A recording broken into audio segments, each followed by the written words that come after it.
દાહોદના ગોધરા રોડ પર ઉત્કર્ષ ફાઇનાન્સ બેંકની નકલી ઓફિસ બનાવી ₹28.60 લાખનું ફુલેકું ફેરવનાર ત્રણેય આરોપીઓને પોલીસે ઝડપી લીધા.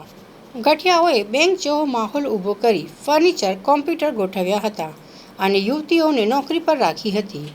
રથયાત્રામાં સોનું દાનમાં આપવાના બહાને મહાવીર જ્વેલર્સના વેપારીને 200 ગ્રામ સોનાના બિસ્કિટ સાથે બોલાવ્યા હતા. લોકરમાંથી નાણાં લાવવાના બહાને આરોપી નજર ચૂકવી પાછલા દરવાજેથી સોનું લઈને ફરાર થઈ ગયો હતો. સમગ્ર મામલે દાહોદ એ ડિવિઝન પોલીસ મથકે ગુનો નોંધાતા ચકચાર મચી જવા પામી હતી. દાહોદ એલસીબી પોલીસે ટેકનિકલ સર્વેલન્સ અને હ્યુમન સોર્સના આધારે વોચ ગોઠવી રાજસ્થાન બોર્ડર પાસેથી ત્રણેય આરોપીઓને ઝડપી પાડ્યા.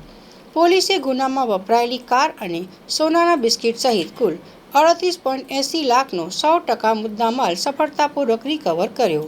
પોલીસે આરોપીઓની વધુ પૂછપરછ હાથ ધરી. આ દાહોદ શહેરમાં એ ડિવિઝન પોસ્ટ વિસ્તારમાં રથયાત્રાના દિવસે એક ફ્રોડની ઘટના ઘટી હતી. જે ઘટનાની હકીકત મુજબ એક વેપારી છે, મહાવીર જ્વેલર્સના ઓનર, એમની પાસે વ્યક્તિ આવે છે અને વ્યક્તિ એમની પાસેથી 200 ગ્રામ સોનાની માંગણી કરે છે, પોતે દાન આપવા માગે છે એવું કરી. અને પછી એમને એક ગોધરા ઉપર આવેલી ઓફિસે બોલાવે છે. ત્યાં 200 ગ્રામ સોનું વેપારી છે એ આરોપીને હેન્ડઓવર કરે છે અને પછી આરોપી છે એ લોકરમાંથી પૈસા આપવાની એમને ભરોસો ઝાંસો આપી અને પાછલા દરવાજેથી રવાના થઈ જાય છે. આ ઘટનાની માહિતી જેવી દાહોદ પોલીસને મળી એટલે તાત્કાલિક ગુનો દાખલ કરવામાં આવ્યો હતો અને જિલ્લાના પોલીસ વડા રેવરાજસિંહ જાડેજા સાહેબના માર્ગદર્શન હેઠળ જિલ્લાની વિવિધ ટીમો આરોપીને પકડી પાડવા અને ભોગ બનનારનું ગયેલું સોનું પરત મેળવવા માટે કાર્યરત થઈ હતી. એમની અંદર દાહોદ લોકલ ક્રાઇમ બ્રાન્ચના પીઆઈ શ્રી ડીએમ ઢોલ, પીએસઆઈ શ્રી માળી, પીએસઆઈ શ્રી પરમાર, પીએસઆઈ રાઠવા અને વિવિધ ટીમો એ ફિલ્ડમાં કાર્યરત હતી.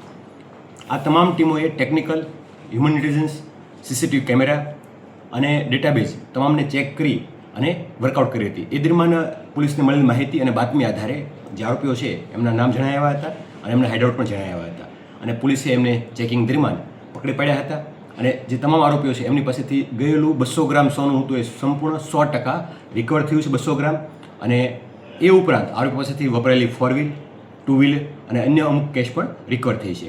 આમ આ ગુનામાં જે ભોગ બનનારનું 200 ગ્રામ સોનું ગયું હતું એ ગણતરીના દિવસોમાં દાહોદ પોલીસની લોકલ ક્રાઇમ બ્રાન્ચ ટીમ દ્વારા સંપૂર્ણ રિકવર કરી અને 3 આરોપીને પકડી પાડવામાં સફળતા મેળવી છે.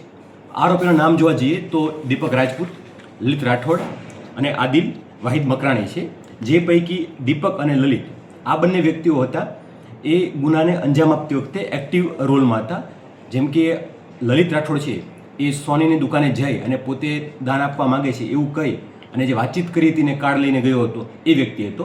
અને જે દીપક રાજપૂત છે, દીપક રમેશ રાજપૂત, એ મૂળ ખેડાનો રહેવાસી છે.